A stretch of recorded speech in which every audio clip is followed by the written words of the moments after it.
হৃদ্যতার দৃষ্টান্ত স্থাপন করে গেছে, তাদের উত্তরসূরি হিসেবে আমরাও সেই দৃষ্টান্ত বজায় রাখবো। সবাইকে ধন্যবাদ।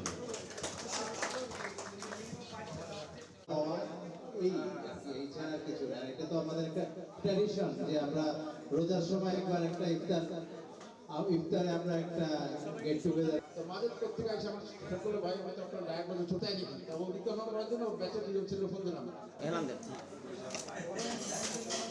একই পরিবারে থাকলে কিন্তু সবার স্ট্যাটাস একই রকম থাকে না, কিন্তু পরিবারের সদস্য হিসেবে সবার মর্যাদা একই।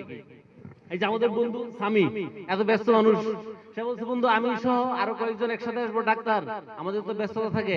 শরীফ একটু আগে মেসেজ দিল, সে তো দিনাজপুরের সিভিল সার্জন, যে কোমরে পেইন বন্ধু আসতে পারতেছি না। বলছে দোস্ত আমরা অনেকে আসছি, তুমি না আসলে কিন্তু তোমার এটা মিস হবে।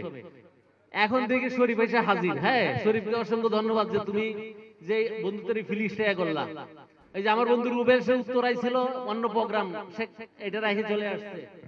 নতুন রিন গভীর থেকে পরিষ্কার করে কাপড়কে রাখে নতুনের মতো উজ্জ্বল। নতুন রিন অ্যাডভান্সড পাউডার। তারপর কয়জনের নাম বলবো, নাম বলতে গিয়ে তো অনেক একটা গ্যাপ করবে, তখন একটা আমি দেখালে একটা না বেজাল হয়ে যাবো। এই যে ডাবলু কিন্তু বলবো কি, ডাবলু আসছে তো ইয়া থেকে টঙ্গিবাড়ি। হ্যাঁ না না না ক্যারে টঙ্গিবাড়ি, কিন্তু সে বলছে বন্ধু আমার তো 3.5 ঘন্টা লাগবে, কিন্তু সে আমি বলছি তুই 1.5 ঘন্টায় চলে আসতে পারবি, সে আসতে পারছে। এর বাইরে দুই একটা রিওয়ার্ড পয়েন্ট আছে ভাই। আমরা কিন্তু স্মৃতিচারণ করতে গিয়ে অনেক সময় টাইম টিচার সেই ইকোনমিক্সের ক্লাসে অনেক লিখে। নজরুল কিন্তু কলেজে যখন পড়তাম তখনই সে অনেক মেধাবী ছিল। হ্যাঁ বন্ধু মেধাবী হিসেবে থাকে আমি তখনই। হ্যাঁ কিন্তু এই যে নজরুল যে আজকে আসছে, নজরুলের সঙ্গে আজকে 30 বছর পর দেখা। আনিস কোথায়?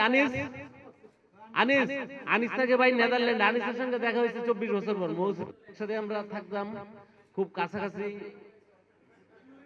সময়, সবসময় ছিলাম বন্ধু হিসেবে। এর বাইরে আরো অনেকে আছে বন্ধু বান্ধব যাদের সঙ্গেও ঢাকা শহরে থাকার পরেও দেখা নাই।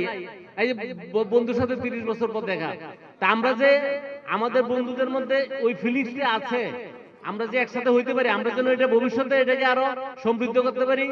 আমাদের মধ্যে আর নেজ ভাই আমাদের ঢাকা কলেজ 96 ব্যাচের যা দেখছেন, এর বাইরেও কিন্তু আমাদের আরো কিছু বন্ধু বান্ধব আছে। এখানে আমাদের মধ্যে আবার একটু ভুল বুঝাবুঝিও আছে। তা আপনাদের সাথে আমরা এগুলি বিস্তারিত আলোচনা করবো না। ইনশাল্লাহ আগামীতে আমরা সবাই মিলে একসাথে, যারা এখানে অসম্পূর্ণ আছে তাদেরকে একসাথে বসে ইনশাল্লাহ আপনাদের সাথে আমরা বসবো, আমরা এই প্রত্যাশা করি।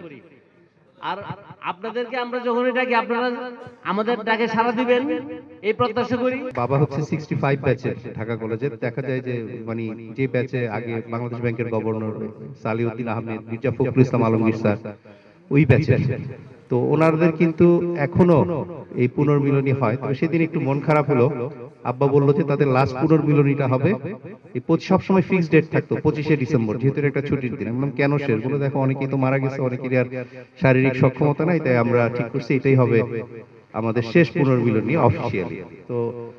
তো যাই হোক, তো আমরা আশা করি যে আমাদের পূর্বসূরীরা যে হৃদ্যতার দৃষ্টান্ত স্থাপন করে গেছে, তাদের উত্তরসূরি হিসেবে আমরাও সেই দৃষ্টান্ত বজায় রাখবো।